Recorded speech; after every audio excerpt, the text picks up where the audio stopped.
ভারতে বসে শেখ হাসিনার মোবাইল ব্যবহারে ঢাকার অসন্তোষ। নির্বাচন কোন সময় হবে জানালেন প্রধান উপদেষ্টা। শেষবারের মতো বৈঠকে বসতে যাচ্ছেন বাইডেন জিনপিং। তুলসী গ্যাবার্ড আমেরিকার গোয়েন্দা বিভাগের নতুন প্রধান। ভারতীয় ফ্লাইটে বোমা হামলার হুমকি, জরুরি অবতরণ। জেল থেকেই আন্দোলনের ডাক ইমরানের, উত্তাল পাকিস্তান। এবং দাবারু জিয়ার পরিবারের সংকটে সহযোগিতার হাত বাড়ালেন তামিম। আসসালামু আলাইকুম, সবাইকে স্বাগত জানাচ্ছি মিলেনিয়াম টিভি ইউএস এর প্রতিদিনের বাংলা সংবাদে। আপনাদের সাথে রয়েছে আমি সুমি আহসান। দেখছিলেন সংবাদ শিরোনাম, এবারে বিস্তারিত। প্রথমেই বাংলাদেশ প্রসঙ্গ।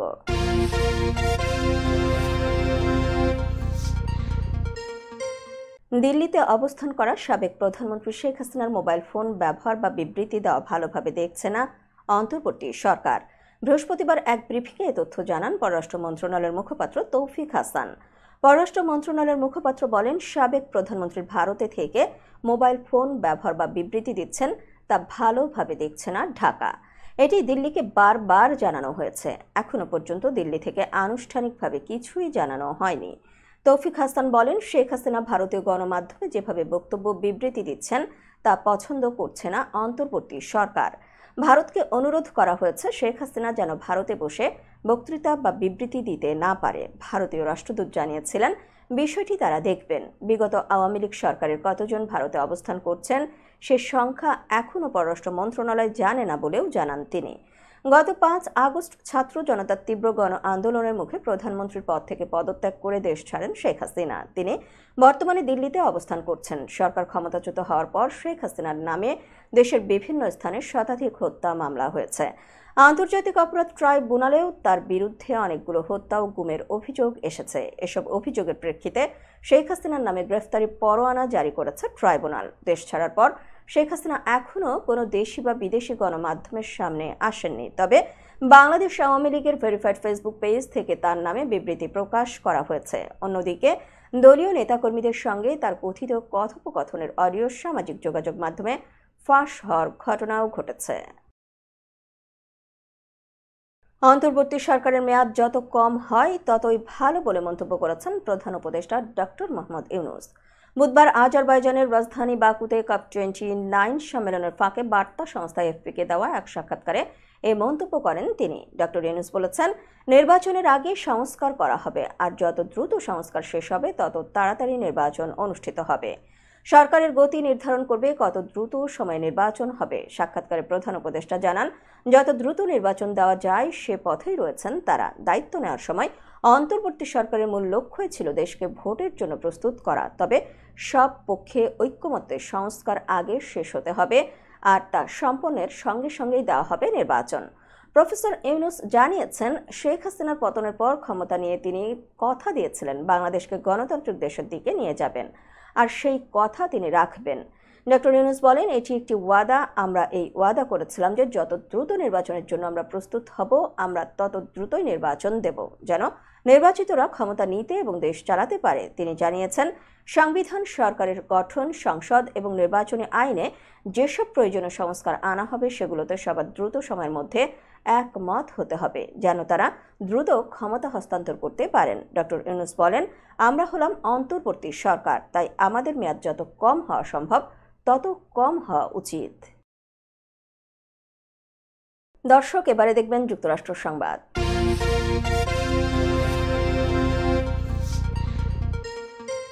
মার্কিন প্রেসিডেন্ট জো বাইডেনের সঙ্গে বৈঠক করেছেন যুক্তরাষ্ট্রের নবনির্বাচিত প্রেসিডেন্ট ডোনাল্ড ট্রাম্প।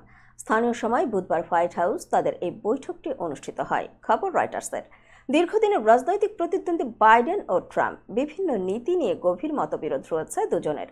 তবে মার্কিন প্রেসিডেন্ট নির্বাচিত হওয়ার পর ডোনাল্ড ট্রাম্প বুধবার প্রথমবারের মতো বাইডেনের সঙ্গে সাক্ষাৎ করেন। সাক্ষাৎকালে উভয়ে আগামী জানুয়ারিতে ক্ষমতা হস্তান্তর নিয়ে আলোচনা করেছেন। তাদের সৌহার্দ্যপূর্ণ এই বৈঠকে ইউক্রেন ও মধ্যপ্রাচ্য যুদ্ধ ইস্যু উঠে এসেছে। বুধবার বাংলাদেশ সময় রাত 10টার পর ডোনাল্ড ট্রাম্প ওভালে অফিসে পৌঁছান। এদিন স্থানীয় সময় সকালে ফ্লোরিডার বাসভবন থেকে গাড়ি বহন নিয়ে বের হন তিনি। এরপর বিমানে করে ওয়াশিংটন ডিসির উদ্দেশ্যে রওনা দেন। ওভাল অফিসে যাওয়ার আগে বেশ কিছু রাজনৈতিক কর্মসূচিতেও যোগ দেন ট্রাম্প। যুক্তরাষ্ট্রের শান্তিপূর্ণভাবে ক্ষমতা হস্তান্তরের দীর্ঘ ঐতিহ্যের অংশ হিসেবে গত মঙ্গলবার যুক্তরাষ্ট্রের president Joe Biden president elect Donald ট্রাম্পকে হোয়াইট হাউসে আমন্ত্রণ জানান। সেই আমন্ত্রণে সাড়া দিয়ে ট্রাম্প এই সাক্ষাতে অংশ নেন। এর আগে মঙ্গলবার যুক্তরাষ্ট্রের প্রেসিডেন্ট নির্বাচনে জয়ী হন রিপাবলিকান প্রার্থী ডোনাল্ড ট্রাম্প। এদিন ক্ষমতাসীন ডেমোক্রেটিক পার্টির প্রার্থী কমলা হ্যারিসকে হারিয়ে তিনি দ্বিতীয়বারের মতো প্রেসিডেন্ট নির্বাচিত হয়েছেন। মূল প্রতিদ্বন্দ্বী ডেমোক্রেট কমলা হ্যারিসের চেয়ে ইলেকট্রাল কলেজ ভোটের পাশাপাশি পপুলার ভোটে উল্লেখযোগ্য ব্যবধানে জয় তুলে নেন ট্রাম্প। যদিও 2016 সালে ট্রাম্প প্রথমবার প্রেসিডেন্ট নির্বাচিত হলেও তখনকার ডেমোক্র্যাট প্রার্থী হিলারি ক্লিন্টনের চেয়ে পপুলার ভোট প্রায় 2% কম পেয়েছিলেন। চীনের প্রেসিডেন্ট শি জিনপিং এর সঙ্গে তৃতীয়বার বা শেষবারের মতো বৈঠকে বসতে যাচ্ছেন মার্কিন প্রেসিডেন্ট জো বাইডেন। শনিবার পেরু লিমায় এশিয়া প্যাসিফিক ইকোনমিক কোঅপারেশন ফোরামে এই সাইডলাইন বৈঠক অনুষ্ঠিত হবে। মার্কিন জাতীয় নিরাপত্তা উপদেষ্টা জ্যাক সুলিভান বিষয়টি গণমাধ্যমকে নিশ্চিত করেন। বৃহস্পতিবার এক প্রতিবেদনে এই তথ্য জানিয়েছে বার্তা সংস্থা রয়টার্স। প্রতিবেদনে বলা হয়েছে, প্রেসিডেন্ট হিসেবে এটি দুই নেতার শেষ বৈঠক হতে পারে। বৈঠকে ওয়াশিংটন, বেজিং ক্রমবর্ধমান উত্তেজনা সহ বৈশ্বিক নানা ইস্যুতে আলোচনা করবেন দুই নেতা। এছাড়া চীন সংশ্লিষ্ট গোষ্ঠীর দ্বারা মার্কিন কর্মকর্তাদের ব্যক্তিগত টেলিযোগাযোগ সিস্টেম হ্যাক করার বিষয়ে জিনপিং এর কাছে উদ্বেগ তুলে ধরবেন বাইডেন। রয়টার্স বলছে, বৈশ্বিক পরাশক্তি এই দুই দেশের নেতা সাম্প্রতিক বছরগুলোতে তাইওয়ান থেকে শুরু করে দক্ষিণ চীন সাগর এবং রাশিয়া ইস্যু পর্যন্ত উত্তেজনা কমিয়ে রাখার চেষ্টা করেছেন। তবে দুই নেতার বৈঠকের বিষয়ে এখনো পর্যন্ত কিছুই জানায়নি বেজিং। আমেরিকার কংগ্রেসের সাবেক ডেমোক্র্যাট সদস্য তুলসী গ্যাবার্ডকে দেশের গোয়েন্দা বিভাগের নতুন প্রধান ডিরেক্টর অব ন্যাশনাল ইন্টেলিজেন্স নিয়োগ করলেন নবনির্বাচিত প্রেসিডেন্ট ডোনাল্ড ট্রাম্প। স্থানীয় সময় বুধবার এই ঘোষণা দেওয়া হয় বলে এক প্রতিবেদন জানিয়েছে এনডিটিভি। প্রতিবেদন বলছে, আমেরিকার কংগ্রেসের একমাত্র হিন্দু সদস্য তুলসী ভারতীয় বংশোদ্ভূত সমাজে যথেষ্ট জনপ্রিয়। 2022 সালে প্রেসিডেন্ট জো বাইডেনের বিরুদ্ধে বর্ণবিদ্বেষী কার্যকলাপের অভিযোগ তুলে ডেমোক্রেটিক পার্টি ছেড়েছিলেন তুলসী। তার আগে 2020 সালে বাইডেনের সঙ্গে আমেরিকার প্রেসিডেন্ট হওয়ার দৌড়ে সামিল হয়েছিলেন তিনি, কিন্তু শেষ পর্যন্ত ডেমোক্রেটিক পার্টির অন্দরের প্রতিযোগিতায় পিছিয়ে পড়েছিলেন তুলসী। গত আগস্টে ফ্লোরিডায় ট্রাম্পের প্রাসাদে প্রেসিডেন্ট নির্বাচনে রিপাবলিকান পার্টির প্রচার সংক্রান্ত বিষয় নিয়ে একটি বৈঠক অনুষ্ঠিত হয়েছিল। সেখানে হাজির হয়েছিলেন তুলসী। তারপর জল্পনা তৈরি হয়েছিল প্রেসিডেন্ট ভোটে রানিং মেট হিসেবে তাকে বেছে নিতে পারেন ট্রাম্প, কিন্তু শেষ পর্যন্ত তা হয়নি। তবে গোয়েন্দা প্রধানের মতো গুরুত্বপূর্ণ পদে তুলসীকে মনোনীত করলেন তিনি। বুধবার ফ্লোরিডা থেকে নির্বাচিত কংগ্রেস সদস্য ম্যাট গেটসকে অ্যাটর্নি জেনারেল পদেও মনোনীত করেছেন ট্রাম্প। 2 দশকেরও বেশি সময় মার্কিন সেনাবাহিনীতে ছিলেন তুলসী। আর্মি ন্যাশনাল গার্ডে কর্মরত ছিলেন তিনি। মোতায়েন ছিলেন ইরাক ও কুয়েতে। 2005 সালে কমব্যাট মেডিকেল ব্যাজ পেয়েছিলেন তিনি। তবে অতীতের জাতীয় গোয়েন্দা বিভাগের কর্মকর্তাদের মতো তার বিশেষ কোনো অভিজ্ঞতা নেই। সরকারের কোনো শীর্ষস্থানীয় পদেও ছিলেন না তিনি। দর্শক, মিলেনিয়াম টিভি ইউএস এর প্রতিদিনের বাংলা সংবাদের এ পর্যায়ে ছোট্ট একটি বিরতি, সঙ্গেই থাকুন।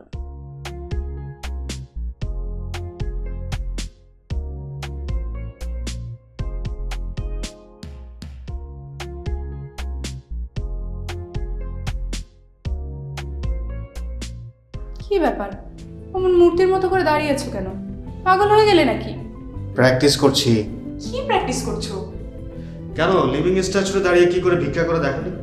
আমার ট্যাক্স নিয়ে ঝামেলা চলছে, ল্যান্ড প্রপার্টি নিয়ে ঝামেলা চলছে। এগুলো সমাধান না হলে কিছুদিন পর আমাকে ওইভাবে দাঁড়িয়ে ভিক্ষা করতে হবে। তো এখন থেকে দাঁড়িয়ে প্র্যাকটিস করছি। আহা, এত চিন্তা করছো কেন? লিগ্যাল নেটওয়ার্ক ইন্টারন্যাশনাল আছে না? Legal network international? হ্যাঁ, কিছুদিন আগে ইন্স্যুরেন্স দিয়ে সম্পভাবীদের একটা ঝামেলা হলো না? লিগ্যাল নেটওয়ার্কের মাধ্যমেই তো সেটা সমাধান হলো। শুধু ইন্স্যুরেন্সই না ভাবি, criminal case, immigration, tax, divorce, housing সংক্রান্ত যে কোনো লিগ্যাল সমস্যার সমাধান পেয়ে যাবেন লিগ্যাল নেটওয়ার্কে। যুক্তরাষ্ট্রের 50টি স্টেটে যে কোনো প্রান্তে যে কোনো লিগ্যাল সহায়তা দিতে কিন্তু আমাদের সঙ্গে আছে লিগ্যাল নেটওয়ার্ক ইন্টারন্যাশনাল। শুধু তাই নয়, লিগ্যাল নেটওয়ার্কে আছেন যুক্তরাষ্ট্রের স্বনামধন্য সব লয়ার, যাদের আইনি সহায়তায় যে কোনো লিগ্যাল সমস্যার সমাধান পেয়ে যাবেন খুব সহজেই। তাহলে দেরি কেন? এখনই চলো লিগ্যাল নেটওয়ার্কে। হোয়াইট প্লেন্স রোডে পার্কচেস্টার জামে মসজিদের পাশেই অবস্থিত আস্থা ফুড মার্কেটে পাবেন বাংলাদেশ থেকে আমদানি করা সেরা মানের গ্রোসারি এবং তাজা মাছ মাংস সহ আরো অনেক কিছু, সবই এক ছাদের নিচে। আমরা দিচ্ছি সাশ্রয়ী দামে তাজা এবং স্বাস্থ্যসম্মত পণ্য ও সর্বোচ্চ গ্রাহক সেবা। প্রতিবার কেনাকাটার সময় আপনি ফিরে আসবেন আরো বেশি সন্তুষ্টি নিয়ে। শাকসবজি থেকে মশলা, চাল থেকে দৈনন্দিন প্রয়োজনীয় জিনিস সবই রয়েছে আমাদের স্টকে। আপনার কেনাকাটা দ্রুত, সহজ এবং আরামদায়ক করতে আমাদের প্রাণবন্ত কর্মীরা সব সময় আছে আপনার পাশে। আজই আসুন আফতাব ফুড মার্কেটে। আফতাব ফুড মার্কেট, প্রতিদিনের কেনাকাটার জন্য এক বিশ্বস্ত নাম। আমাদের ঠিকানা 1209 White Plains Road, Bronx, New York 10472। Aftab grocery and halal meat supermarket. Contact person Shahjahan Shafiq. Telephone number 7188631516। Cell number 9292806741।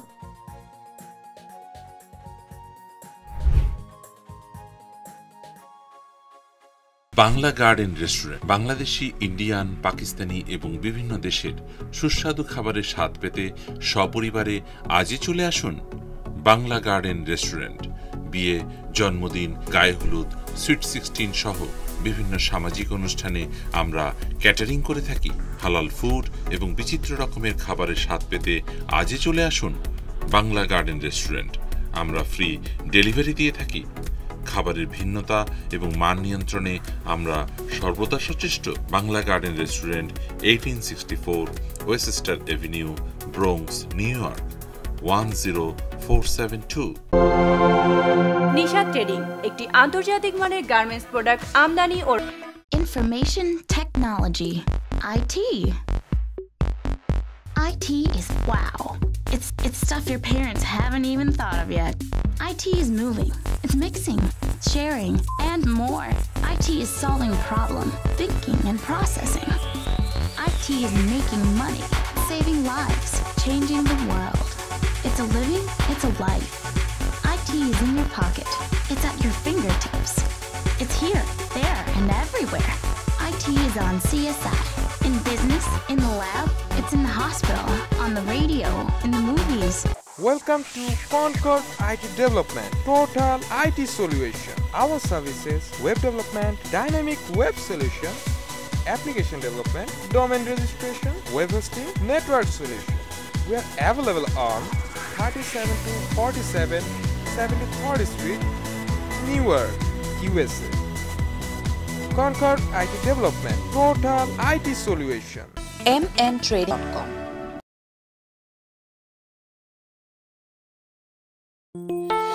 উপার্জন ঠিক রেখে শুধু পিতামাতা আর শ্বশুর শাশুড়ি নয়, আপনার ছেলে মেয়ে এমনকি প্রতিবেশী আত্মীয় স্বজনদের সেবা দিয়ে সর্বোচ্চ অর্থ উপার্জন করতে পারেন। জ্যাকসন হাইটস, জামাইকা, ওজন park, Brooklyn, long island, Bronx, সেই সাথে বাফলোতে রয়েছে আমাদের শাখা। Immigrant এল্ডার home care, phone 7184570813 9177447308। আমরা ইমিগ্রেন্ট এল্ডার হোম কেয়ার, আমরাই সর্বোচ্চ পেমেন্ট করে থাকি। দর্শক, আবারও স্বাগত মিলেনিয়াম টিভি ইউএসএর প্রতিদিনের বাংলা সংবাদে। দেখছিলেন যুক্তরাষ্ট্র সংবাদ। নির্বাচনী প্রচারণায় যুক্তরাষ্ট্রকে ঢেলে সাজানোর ঘোষণা দিয়েছিলেন ডোনাল্ড ট্রাম্প। নির্বাচিত হয়ে এবার সেই পথেই হাঁটছেন তিনি। অর্থ, বাণিজ্য, সামরিক, কূটনৈতিক সব জায়গায় নিজের মিত্র ও অনুগতদের বসাচ্ছেন। তারই ধারাবাহিকতায় মার্কিন সেনা সদর দপ্তর পেন্টাগনের দিকে নজর দেয় ট্রাম্পের ট্রানজিশন টিমের সদস্যরা। আমেরিকার সেনা কর্মকর্তাদের গণহারে বরখাস্ত করতে একটি তালিকা তৈরি করছেন তারা। এই তালিকায় যৌথ বাহিনী প্রধানদের রাখা হতে পারে। যদি এমনটা আসলেই হয়, তাহলে তা হবে পেন্টাগনে নজিরবিহীন রদবদল। দুটি সূত্রের বরাতে এসব তথ্য জানিয়েছে বার্তা সংস্থা রয়টার্স। সূত্র বলছে, ট্রাম্পের 5 নভেম্বরের নির্বাচনী বিজয়ের পর বরখাস্তের পরিকল্পনা এখন প্রাথমিক পর্যায়ে রয়েছে। ট্রাম্প প্রশাসনের গঠন অনুযায়ী এই পরিকল্পনা পরিবর্তিত হতে পারে। ট্রাম্পের ট্রানজিশন নিয়ে পরিচিত সূত্রগুলো এই তথ্য জানিয়েছে। এই পরিকল্পনা নিয়ে খোলাখুলিভাবে কথা বলার জন্য নাম প্রকাশ করেনি তারা। অনেক আগে থেকেই ট্রাম্প মার্কিন সামরিক নেতাদের দিকে তোপ দাগিয়ে আসছেন। সুযোগ পেলেই তাদের সমালোচনা করেছেন। 2021 সালে আফগানিস্তান থেকে মার্কিন সেনা প্রত্যাহারের জন্য দায়ী কর্মকর্তাদের বরখাস্ত করার কথা বলেছেন তিনি। যদিও এই পরিকল্পনা শেষ পর্যন্ত ট্রাম্প অনুমোদন দেবেন কিনা তা এখনও নিশ্চিত নয়। এই প্রতিবেদনের বিষয়ে ট্রাম্পের প্রচার দলের সঙ্গে যোগাযোগ করা হলে তারা তাৎক্ষণিকভাবে মন্তব্যের অনুরোধে সাড়া দেয়নি। দর্শক, এবারে দেখবেন আন্তর্জাতিক সংবাদ।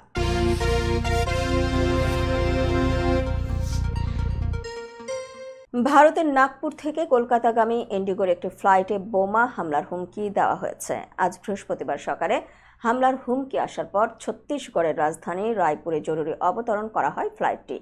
তবে কে বা কারা এই হুমকি দিয়েছে তা এখনো পর্যন্ত জানা যায়নি। ভারতীয় সংবাদ মাধ্যম দ্য হিন্দু বলছে 6A812 নামের ফ্লাইটে এই হামলার হুমকি দেওয়া হয়। ফ্লাইটটি সকাল 9টার দিকে অবতরণ করার পরই বিমানে থাকা 187 জন যাত্রী এবং 6 জন ক্রুর সদস্যকে নিরাপত্তার জন্য লাউঞ্জে নিয়ে যাওয়া হয়। বিমানটিকে জরুরি পরীক্ষা ও পরিদর্শনের জন্য আলাদা জায়গায় সরিয়ে রাখা হয়। সিআইএসএফ ও রায়পুর পুলিশের যৌথ দল বেশ কয়েক ঘন্টা ধরে বিমানটি পরীক্ষা করে নিশ্চিত করেন যে সেটি পুনরায় কলকাতার উদ্দেশ্যে রওনা দিতে পারবে। গত অক্টোবর থেকে ভারতের বিভিন্ন ফ্লাইটে প্রতিদিন বোমা হামলার হুমকি আসছে। এসব হুমকির সবগুলোই ভুয়া বলে জানায় কর্তৃপক্ষ। মাঝে কিছুদিন এই হুমকি আসা বন্ধ ছিল, আজ আবারও দেওয়া হলো এই হুমকি। পাকিস্তানের কারাগারে থেকেই চূড়ান্ত আন্দোলনের ডাক দিয়েছেন সাবেক প্রধানমন্ত্রী ইমরান খান। আগামী 24শে নভেম্বর ইসলামাবাদ অভিমুখে পদযাত্রা করবে তার দল পাকিস্তান তেহরিকে ইনসাফ পিটিআই। বুধবার আদিয়ালা কারাগারের বাইরে ইমরানের আইনজীবী ফয়সাল চৌধুরী একথা জানান বলে জিও নিউজের প্রতিবেদনে বলা হয়েছে। আইনজীবী ফয়সাল বলেন, পিটিআইয়ের প্রতিষ্ঠাতা ইসলামাবাদ মার্চের জন্য একটি কমিটি গঠন করেছেন। এ সময় দাবি আদায় না হওয়া পর্যন্ত আন্দোলন চলবে বলেও জানান তিনি। বিচার বিভাগের স্বাধীনতা ক্ষুণ্ণ সংক্রান্ত সংবিধানের 26তম সংশোধনী প্রত্যাহার এবং বিনা বিচারে গ্রেফতারকৃতদের মুক্তির দাবি জানিয়েছেন পিটিআই নেতাকর্মীরা। ইমরানের আইনজীবী জানান, কর্মসূচি শুধু ইসলামাবাদেই হবে না, হবে পাকিস্তান জুড়ে। এছাড়া ইমরান খানের সমর্থকরা যেখানে আছেন সেখানেই বিক্ষোভ হবে। সাবেক প্রধানমন্ত্রী ইমরান খানের মুক্তির দাবিতে বিক্ষোভে উত্তাল হয়ে উঠেছে সারা দেশ। বিশেষ করে মার্কিন নির্বাচনে রিপাবলিকান প্রার্থী ডোনাল্ড ট্রাম্প প্রেসিডেন্ট নির্বাচিত হওয়ার পর থেকে উত্তপ্ত হয়ে উঠেছে পাকিস্তানের রাজনৈতিক অঙ্গন। এ নিয়ে বাক বিতণ্ডায় জড়িয়েছেন দেশের মন্ত্রী ও বিরোধী নেতারা। দ্য ডন এবং দ্য প্রিন্ট জানিয়েছে, ট্রাম্পের জয়লাভের পর সাবেক প্রধানমন্ত্রী ইমরান খানের দল তেহরিকে ইনসাফের সমর্থকদের মধ্যে আশার আলো জেগে উঠেছে।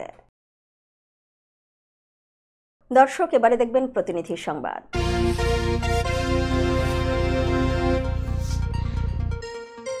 কুষ্টিয়ার দৌলতপুরে উদয়নগর বিওপি এলাকায় বিজিবির উদ্যোগে নদী ভাঙনে ক্ষতিগ্রস্ত পরিবারের মাঝে 1 লাখ টাকার আর্থিক সহায়তা প্রদান এবং স্থায়ী বাঁধ নির্মাণের উদ্যোগ গ্রহণ করা হয়েছে।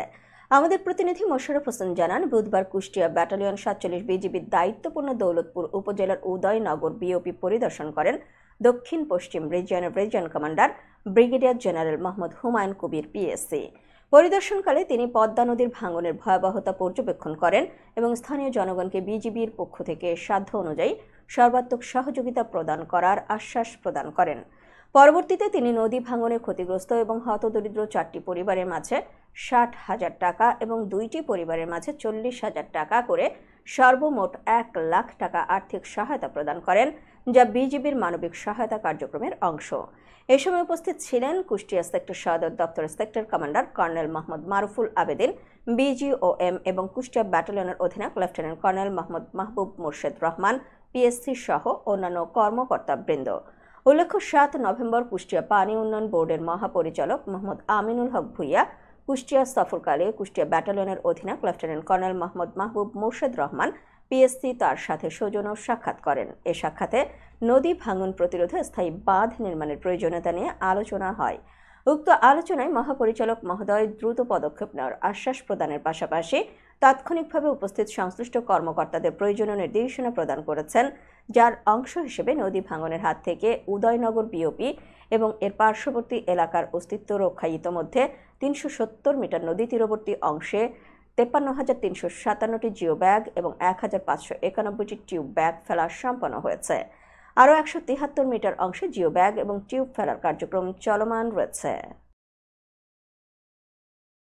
দর্শক, মিলেনিয়াম টিভি ইউএস এর প্রতিদিনের বাংলা সংবাদের এই পর্যায়ে ছোট্ট একটি বিরতি, সঙ্গেই থাকুন।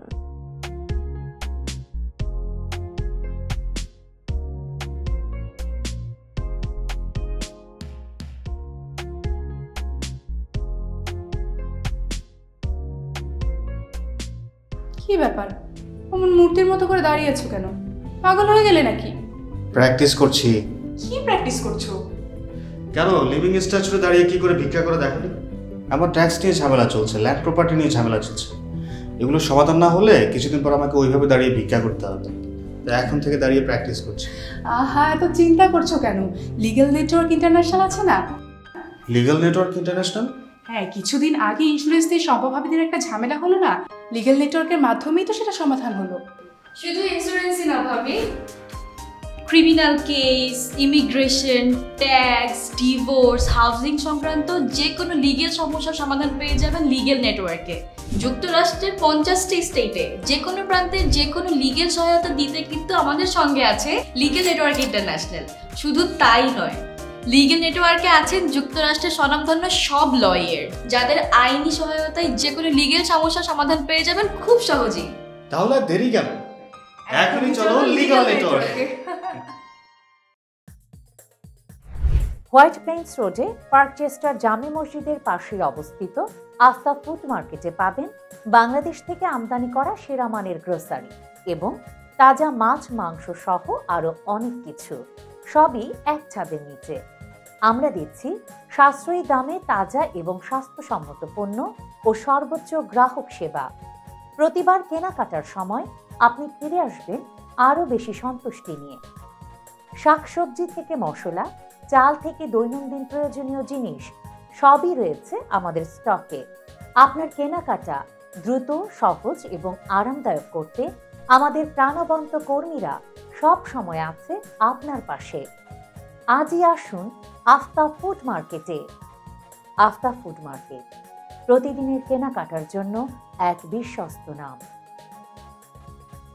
আমাদের ঠিকানা 1209 White Plains Road, Bronx, New York 10472। Aftab grocery and halal meat supermarket. Contact person Shahjahan Shafiq. Telephone number 7188631516। Cell number 9292806741।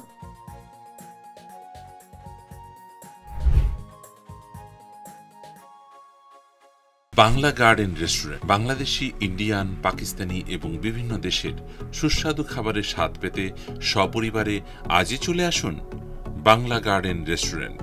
বিয়ে, জন্মদিন, গায়ে হলুদ, সুইট 16 সহ বিভিন্ন সামাজিক অনুষ্ঠানে আমরা ক্যাটারিং করে থাকি। হালাল ফুড এবং বিচিত্র রকমের খাবারের স্বাদ পেতে আজই চলে আসুন Bangla garden restaurant.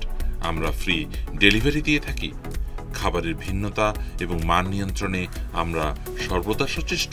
Bangla garden restaurant, 1864 oyster Avenue, Bronx, New York 10472। নিশা ট্রেডিং একটি আন্তর্জাতিক মানের গার্মেন্টস প্রোডাক্ট আমদানি। Information technology, IT.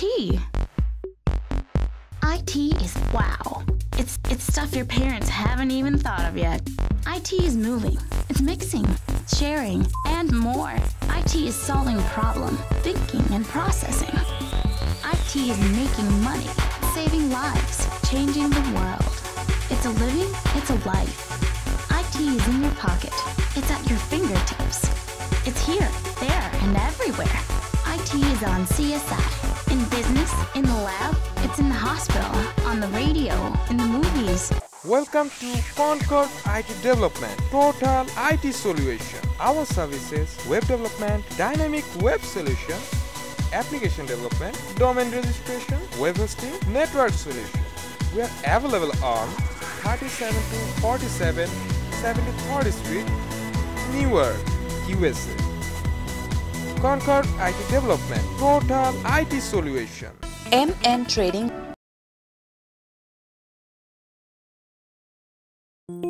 বরেণ্য অভিনেতা আবুল হায়াত একজন স্বাস্থ্য সচেতন মানুষ। একদিন শুটিং এ হঠাৎ অসুস্থ হয়ে হতাশায় ভোগেন। সবাই ব্যস্ত, এখন আমার সেবা করবে কে? কেন? নিউ ইয়র্কে গোল্ডেন এইজ হোম কেয়ার আছে না, আপনাদের হতাশা, দুশ্চিন্তা দূর করে সুস্থ করে তোলে যাদের অঙ্গীকার। সঠিক সময়ে সঠিক সেবা দেওয়ার বিশ্বস্ত প্রতিষ্ঠানের নাম golden age home care. Golden age home care new ইয়র্কবাসীর পূর্ণ আস্থার জায়গা।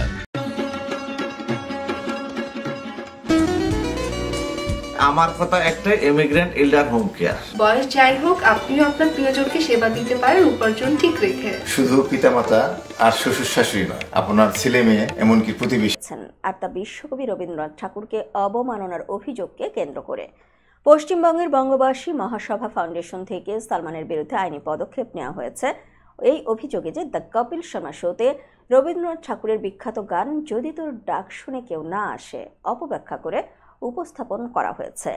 ফাউন্ডেশন দাবি করে শোয়ের প্রযোজনায় সালমানের প্রযোজনা সংস্থা যুক্ত রয়েছে। সালমান খানের পক্ষ থেকে 13 নভেম্বর এক বিবৃতিতে জানানো হয় যে তিনি বা তার প্রযোজনা সংস্থা বর্তমানে আর দ্য কপিল শর্মা শোয়ের সঙ্গে যুক্ত নন এবং এই অভিযোগ ভিত্তিহীন। বিবৃতিতে আরও স্পষ্ট করা হয় ভুল ধারণার বশবর্তী হয়ে এই আইনি পদক্ষেপ নেওয়া হয়েছে। বিষয়টি প্রথমে নজরে আনেন বিশিষ্ট কবি শ্রীজাত, যিনি ক্ষোভ প্রকাশ করেন শোতে অভিনেত্রী কাজল উপস্থিত থাকার সময় কৌতুক অভিনেতা কৃষ্ণা অভিষেকের বিতর্কিত উপস্থাপনার বিরুদ্ধে। তাকে সমর্থন করেন সুরকার ইন্দ্রদীপ দাশগুপ্ত সহ অন্যান্যরা। এই বিতর্কে বলিউড এবং বাংলা সংস্কৃতি মহলে আলোড়ন তৈরি হয়েছে। যদিও সালমান তার সংস্থার সঙ্গে শোয়ের সম্পর্ক নেই বলে দাবি করেছেন, তবে রবীন্দ্রনাথকে ঘিরে এই বিতর্ক কতটা থামবে তা এখন দেখার বিষয়।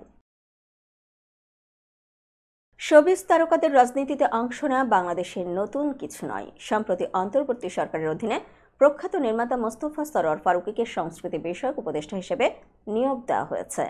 10 নভেম্বর সন্ধ্যায় বঙ্গভবনে রাষ্ট্রপতির কাছে শপথ নেওয়ার পর থেকে ইন্ডাস্ট্রির সহকর্মী ও শুভাকাঙ্ক্ষীদের শুভেচ্ছায় সিক্ত হচ্ছেন তিনি।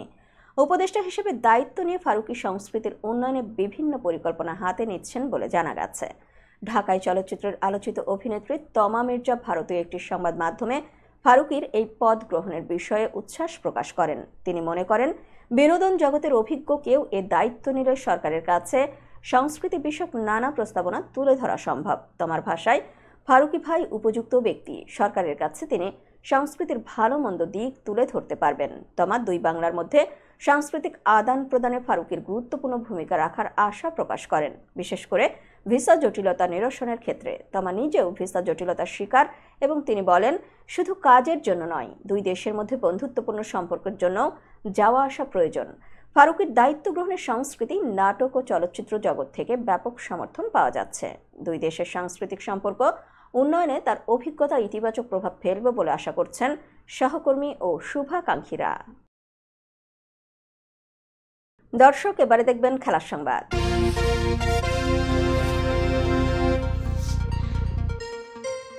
বাংলাদেশের দাবার ইতিহাসে অন্যতম সেরা খেলোয়াড় গ্র্যান্ডমাস্টার জিয়াউর রহমান। এই কিংবদন্তি দাবাড়ু মাস চারেক আগে দাবা খেলতে খেলতেই মৃত্যুর কোলে ঢলে পড়েন।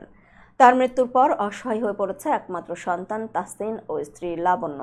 অন্ধকার যেন ঘিরে ধরেছে তাদের চারদিক থেকে। দাবা ফেডারেশন সহ ক্রীড়াঙ্গনের অনেকেই অনেক আশ্বাস দিলেও এখনো বাস্তবায়ন হয়নি কিছুই। এমন পরিস্থিতিতে গ্র্যান্ডমাস্টার জিয়াউর রহমানের পরিবারের পাশে দাঁড়ালেন বাংলাদেশ জাতীয় ক্রিকেট দলের সাবেক অধিনায়ক ও দেশসেরা ওপেনার তামিম ইকবাল। দাবাড়ু জিয়ার সন্তান তাহসিন ও স্ত্রী লাবণ্যকে 5 লাখ টাকা সহায়তা দিয়েছেন তামিম। এছাড়া যে কোনো সহযোগিতার আশ্বাস দিয়েছেন তিনি। বিষয়টি গণমাধ্যমকে নিশ্চিত করেছে জিয়ার স্ত্রী লাবণ্য। তামিমের পাশাপাশি দেশের এই কৃতি দাবাড়ুর পরিবারের পাশে দাঁড়াতে চায় বাংলাদেশ ক্রিকেট বোর্ড বিসিবি। জিয়ার স্ত্রী লাবণ্য বলেন, সিইও সুজন ভাই বলেছেন একটা আবেদন করতে, সামনে তাহসিনের খেলা আছে, সেটাতে বিসিবি সহায়তা করতে চায়। তাদের একটা প্রসেসিং সিস্টেম আছে, এজন্য সভাপতি বরাবর একটা আবেদন করতে বলেছেন সুজন ভাই। সংবাদ শেষ করার পূর্বে শিরোনামগুলো আরও একবার। ভারতে বসে শেখ হাসিনার মোবাইল ব্যবহারে ঢাকার অসন্তোষ। নির্বাচন কোন সময় হবে জানালেন প্রধান উপদেষ্টা। শেষবারের মতো বৈঠকে বসতে যাচ্ছেন বাইডেন জিনপিং। তুলসী গ্যাবার্ড আমেরিকার গোয়েন্দা বিভাগের নতুন প্রধান। ভারতীয় ফ্লাইটে বোমা হামলার হুমকি, জরুরি অবতরণ। জেল থেকেই আন্দোলনের ডাক ইমরানের, উত্তাল পাকিস্তান। এবং দাবাড়ু জিয়ার পরিবারের সংকটে সহযোগিতার হাত বাড়ালেন তামিম। এই ছিল মিলেনিয়াম টিভি ইউএস এর প্রতিদিনের বাংলা সংবাদে। মিলেনিয়াম সংবাদ দেখতে লগ ইন করুন আমাদের সামাজিক যোগাযোগের সাইট facebook.com/millenniumtv USA বাংলা এবং youtube.com/officialmillenniumtv। এছাড়াও সংবাদের সর্বশেষ আপডেট জানতে ভিজিট করুন আমাদের নিয়মিত ওয়েবসাইট www.millenniumtvusa.com এবং www.millenniumtv.org। প্রিয় দর্শক, মিলেনিয়াম টিভি দেখুন সকল অ্যান্ড্রয়েড ফোনে, iOS ও Apple TV, Amazon Fire TV, Roku TV এবং সকল স্মার্ট টিভিতে। এছাড়াও মিলেনিয়াম টিভি দেখতে পাবেন সমস্ত ইউরোপীয় দেশ এবং অস্ট্রেলিয়া স্কাই নেটওয়ার্কে। বিশ্বব্যাপী জাদু টিভি, রেডিয়েন্ট আইপি টিভি, বিশ্বব্যাপী জাগো বিডি নেটওয়ার্ক এবং বিশ্বব্যাপী হরাইজন স্যাটেলাইটে। আপনারা যেখানে থাকুন ভালো থাকুন, সুস্থ থাকুন, মিলেনিয়াম টিভির সাথেই থাকুন। আল্লাহ হাফেজ।